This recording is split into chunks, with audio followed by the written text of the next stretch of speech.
Welcome to Protect, Prevent, Preserve Your Eyes. My name is Elizabeth Nystrom. I'm a Master of Public Health student, and this is Olivia Moni, a Public Relations student at Baylor University. We will be your guides for this educational podcast, which will look at various eye conditions, risk factors for developing these conditions, and what you can do to aid in preventing some of these conditions. We both work for Association for the Blind and Visually Impaired, which is ABVI, a nonprofit organization focused on helping those with vision loss thrive in a sighted world. More background information on ABVI, the services offered, and ways to donate or get involved can be found on the website, abvimichigan.org. Our first episode of this podcast will provide background information on various eye conditions, but will primarily focus on how diet and diabetes influence these conditions. With that, let's get started. Before we get into this segment on diet and diabetes, let's first gain our footing by briefly discussing the eye conditions that you'll hear throughout this podcast. If you're a sighted person following this podcast and want to experience what some of these conditions look like, pop over to our Instagram page where Olivia has provided some examples. Our first condition is age-related macular degeneration, or AMD. This is the leading cause of blindness among individuals age 55 and older and affects approximately 30 to 50 million individuals worldwide. The disease is characterized by damage, called drusen, to the central part of the retina, which is responsible for detailed vision. This damage to the retina leads to shadows and distortion of central vision. A major study, the ARIDS trial, focused on learning about AMD, its risk factors, and potential treatment options. This study classifies AMD based on severity scale that includes early AMD, intermediate AMD, advanced non-neovascular AMD, which is also known as dry, and advanced neovascular AMD, or wet. The early form is characterized by the presence of a few small or medium-sized drusen, and it can be asymptomatic or associated with mild vision impairment. Intermediate AMD is characterized by the presence of at least one large drusen. This can progress to either dry or wet AMD. The dry form involves the presence of large drusen and atrophy, which is weakening of the retinal pigment epithelium, a component of the retina in your eye. The wet form is characterized by formation of new vessels in the eye and retinal pigment epithelium detachment. Most cases of AMD are dry, but some can slowly progress into the wet stage. There is no treatment available for dry AMD, but the wet form may be treated with injections through a retinal specialist. Interestingly, almost 90% of severe blindness is a result of wet AMD. Some risk factors for the development of AMD include age, oxidative stress, exposure to UV light, and tobacco use, all of which will be discussed during episodes of this podcast. This leads us to our next condition, cataracts. Similar to AMD, these are also a primary cause of blindness among individuals over the age of 40. AMD tends to affect individuals older than 55, while cataracts can develop at a younger age. A cataract is defined as cloudiness or any visible opacity in the lens of the eye, which leads to progressively blurred vision. There are several forms of cataract, which include nuclear, cortical, and posterior subscapular, all of which affect different portions of the lens and have unique symptoms associated with them. Treatment for cataracts involves surgical removal, which can potentially lead to permanent scarring of the lens. Some risk factors for cataract development include age, exposure to UV light, poorly managed diabetes, and corticosteroid use and tobacco use. Next is glaucoma, a progressive degenerative disease which involves the optic nerve of the eye and is associated with loss of visual field and blindness. Individuals with glaucoma usually struggle with loss of peripheral vision. There are two main forms of glaucoma: open-angle glaucoma, which is painless, generally asymptomatic, and chronic. Closed-angle glaucoma is associated with sudden onset eye pain, redness, nausea, and increased intraocular pressure, which is the pressure within the eye.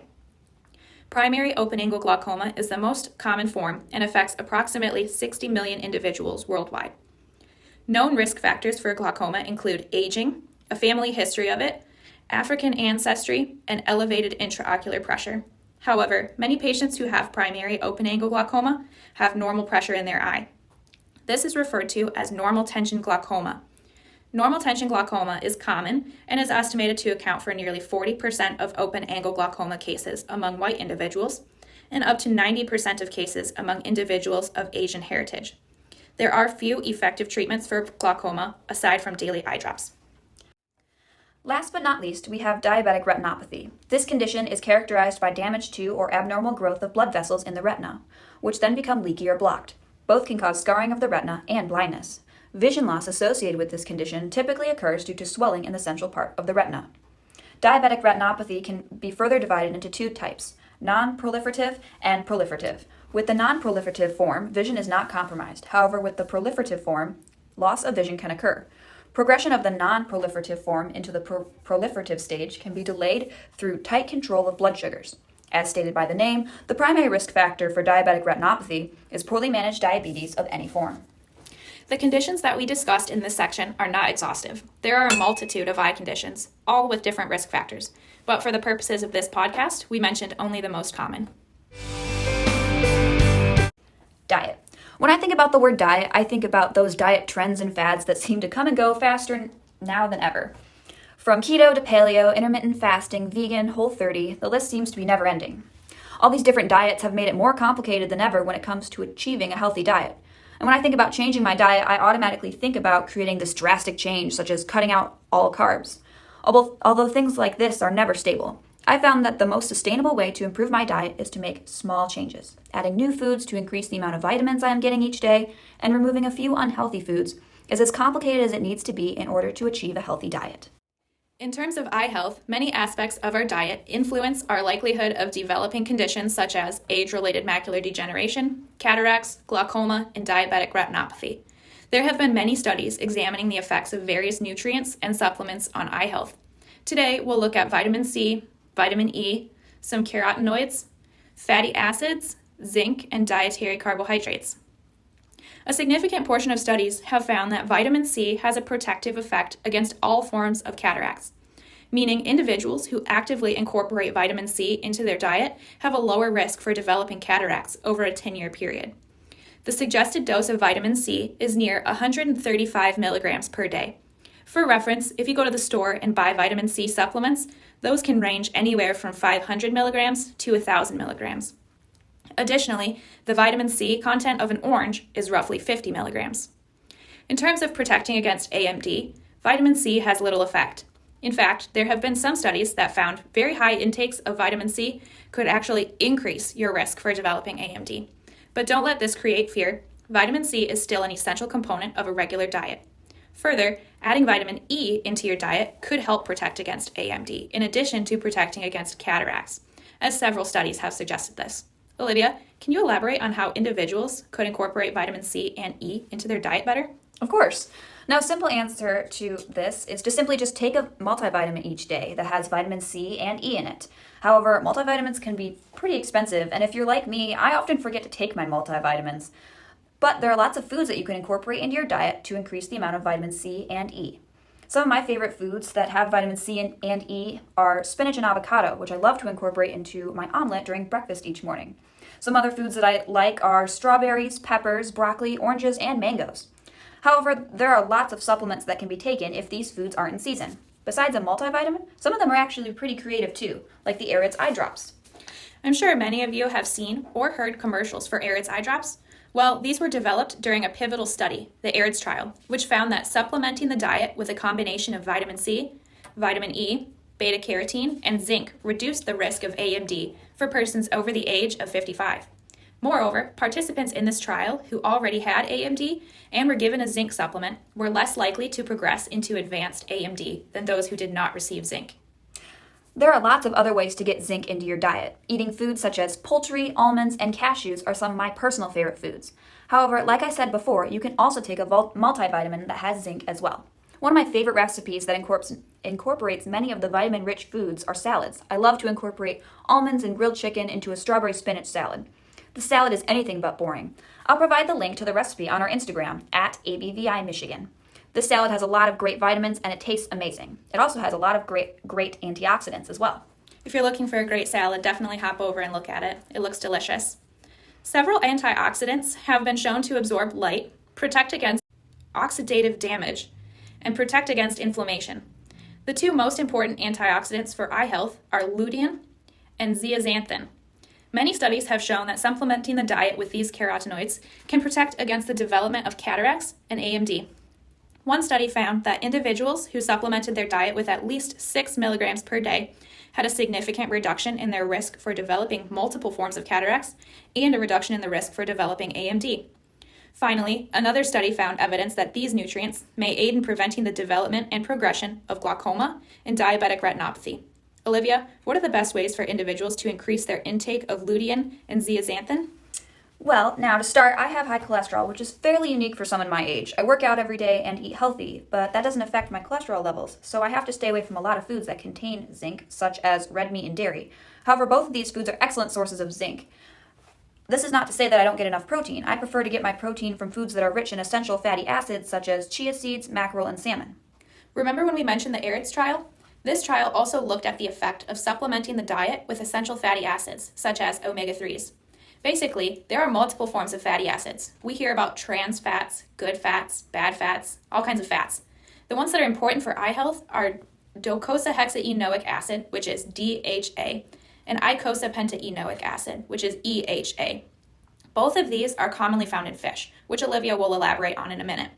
The ARIDS trial found that individuals with AMD who had a higher intake of DHA, which is more than 64 milligrams per day, had a lower risk for their AMD progressing into advanced AMD.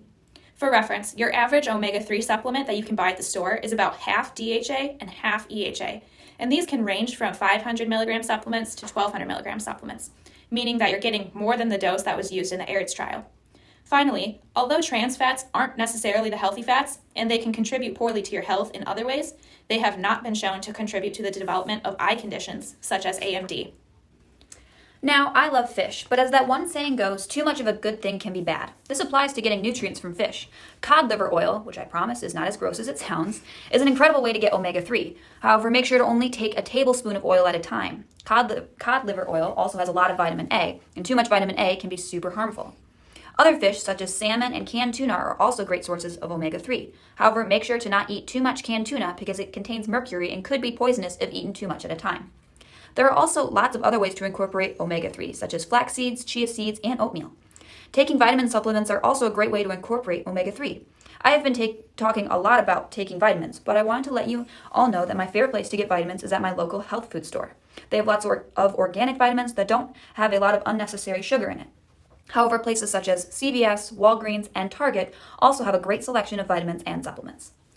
Lastly, we'll wrap up our discussion on diet by talking a bit about dietary carbohydrates and how those specifically contribute to eye health, and then work our way into diabetes.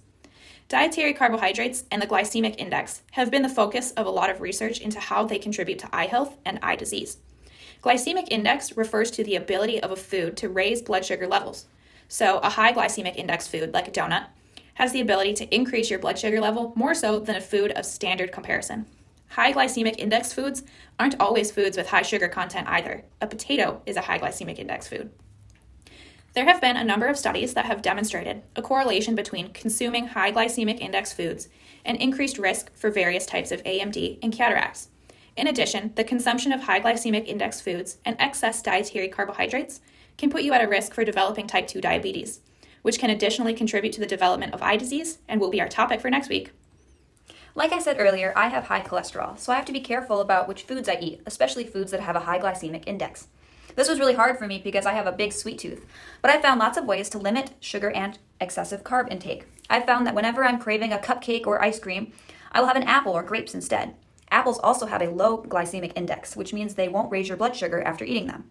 One of my favorite after-dinner treats are frozen blueberries. Blueberries also have a low glycemic index as well. Frozen blueberries are often the best way for me to trick my brain into stop craving a popsicle or ice cream. When it comes to sugar and carb intake, sometimes making a few food swaps will make the biggest difference. I've also found that a lot of diet-friendly desserts are actually worse for you than the original food. Items such as protein bars often have the same amount of sugar as a candy bar.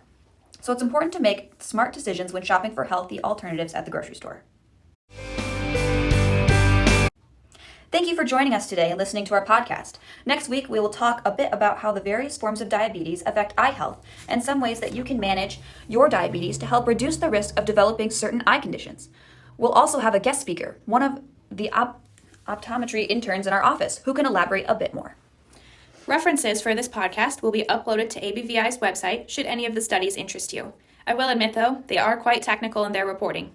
Thanks so much for listening to the Triple P podcast. If you would like to connect with us in between podcasts, make sure to follow us over on Instagram and Facebook at ABVI Michigan, and make sure to join us next week. Thanks again for listening to Prevent, Protect, and Preserve podcast.